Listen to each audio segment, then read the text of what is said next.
णमीय शिरसाणेमिं गुणगणविभूषणं महावीरं संवत्सरयणनिलयं पैडिसमुक्कीर्तनं वोच्छं णमियोणनेमि चन्दम् असहायपरक्रमं महावीरं बन्धुदयसत्ययुक्तम् ओघादेशेथवं वोच्छम्। अब आगे गुणस्थान में प्रकृति बंध का नियम कहते हैं कि किस किस गुणस्थान में क्या क्या प्रकार का बंध होता है। गाथा नंबर 92। सम्मेव तीर्थ बंधो आहार दुगम प्रमाद रही देशो मिस्सूणे आउस्सय मिच्छादिषु शेष बंधो दो। तीर्थंकर सम्यक्त्व प्रमत्तरहित में आहारक की दो मिश्र बिना आयुष शेष मिथ्यात्व आदि में बंधती जो। 92। सरलार्थ तीर्थंकर प्रकृति का बंध केवल सम्यक दृष्टि जीवों द्वारा होता है, जो चौथे गुण स्थान से लेकर 8वें गुण स्थान के 6ठे भाग तक चलता है। आहारक शरीर तथा आहारक अंगोपांग प्रकृति का बंध प्रमाद रहित अर्थात 7वें गुण स्थान से प्रारंभ होकर 8वें अपूर्वकरण गुण स्थान के 6ठे भाग तक रहता है, जबकि इसका उदय 6ठे गुण स्थान में होता है और इसकी स्थिति का बंध अंत कोड़ाकोड़ी सागर तक माना गया है। आयुष कर्म प्रकृति का बंध तीसरे सम्यक मिथ्यात्व गुण स्थान को छोड़कर प्रथम से 7वें अप्रमत्त गुण स्थान तक ही होता है। इन 7 प्रकृतियों को छोड़कर शेष रही प्रकृतियों का बंध मिथ्यात्व आदि गुण स्थानों में होता है। शेष बचे कर्म मिथ्यादृष्टि आदि अवस्थाओं से ही बंधना प्रारंभ करते हैं और जब तक उनकी अपनी अपनी व्युच्छति अभाव अवस्था नहीं हो जाती तब तक उनका बंध चलता रहता है। उदाहरण के रूप में अनंतानुबंधी कषाय तब तक बंधती है जब तक उसकी व्युच्छति नहीं होती, अर्थात ये दूसरे गुणस्थान तक ही बंधती है, उसके बाद नहीं। साता वेदनीय कर्म प्रथम से 13वें गुण स्थान तक बंधता है, जबकि असाता वेदनीय कर्म अपनी व्युच्छति होने तक अर्थात प्रथम से 6ठे गुण स्थान तक बंधता है।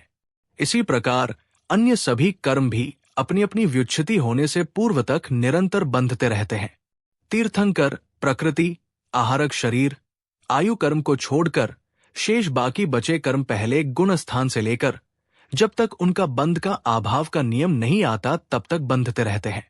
शेष कर्म पहले गुण स्थान से अपनी अपनी व्युच्छति पर्यंत तक बंधते हैं।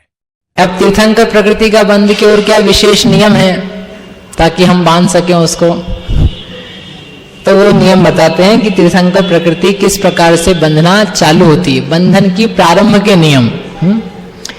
पडमुग समिले सम्मे से सटिये अविरदादिचारी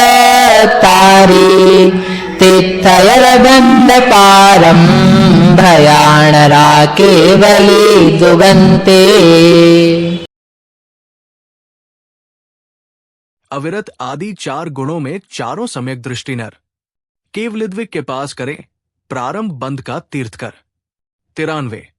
प्रथमोपशम सम्यक्त्व और शेष 3 क्षायोपशमिक द्वितीयोपशम। क्षायिक सम्यक्त्व में से किसी भी एक सम्यक्त्व में अविरत सम्यक्त्व आदि 4 गुण स्थानों अविरत सम्यक्त्व देशविरत प्रमत्त विरत और अप्रमत्त विरत में से कहीं भी मनुष्य पुरुष केवलिद्विक यानी केवली या श्रुत केवली में से किन्हीं के भी पादमूल में तीर्थंकर कर्म प्रकृति के बंध का प्रारंभ करता है।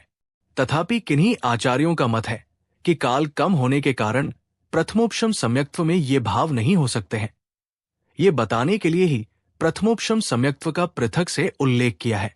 कोई जीव यदि क्षायोपशमिक सम्यक दृष्टि होकर तीर्थंकर प्रकृति का बंध प्रारंभ करता है और उसके बाद उपशम श्रेणी पर आरोहण करके द्वितीयोपशम सम्यक्त्व प्राप्त कर लेता है, तब भी तीर्थंकर प्रकृति का बंध निरंतर चलता रहता है, क्योंकि ये प्रकृति एक बार बंध जाने पर जीव के सम्यक दृष्टि रहने तक रुकती नहीं है।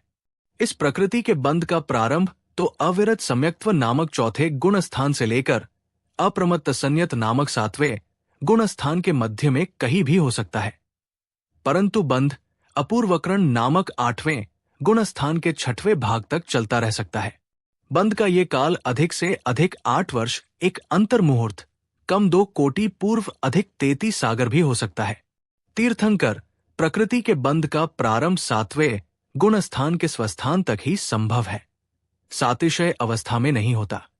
इसका बंध केवल मनुष्य ही प्रारंभ करता है। इसके पश्चात यदि वो जीव मरण करके देव, नारकी या पुनः मनुष्य गति में जाए तो भी ये बंध चलता रहता है, किंतु तिर्यंज गति में इसका सर्वथा अभाव है। वहां तीर्थंकर प्रकृति के सत्व, उदय और बंध तीनों नहीं होते। इसलिए जिसने पहले ही तिर्यंज आयु का बंध कर लिया हो और बाद में सम्यक दृष्टि भी प्राप्त कर ले, वो तीर्थंकर प्रकृति का बंध नहीं कर सकता। 2 केवलियों के अंत में, अर्थात केवल ज्ञानी भगवान और श्रुत केवली के पादमूल समीप में ही तीर्थंकर प्रकृति के बंध का प्रारंभ होता है। ये सभी परिस्थितियां तीर्थंकर बंध का प्रारंभ होने के लिए आवश्यक है। प्रारंभ हो जाने के बाद केवलिद्विक का सान्निध्य आवश्यक नहीं है। इसी प्रकार बाद में मरण कर नरक या देव गति में जाने के बाद भी इसका बंध चलता रहता है।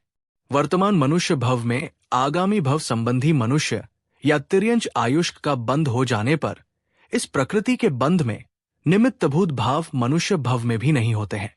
इन दोनों का ऐसा ही घनिष्ठतम निमित्त नैमित्तिक संबंध है। इस प्रकरण को समझने से लाभ: 1. तीर्थंकर प्रकृति का बंध केवलिद्विक के पादमूल में होता है। अभी यहां वर्तमान में उनका अभाव है, अतः इस प्रकृति का बंध भी संभव नहीं है। यह समझ में आ जाने पर उसके लिए किए जाने वाले निरर्थक प्रयास से बचाव हो जाता है। 2.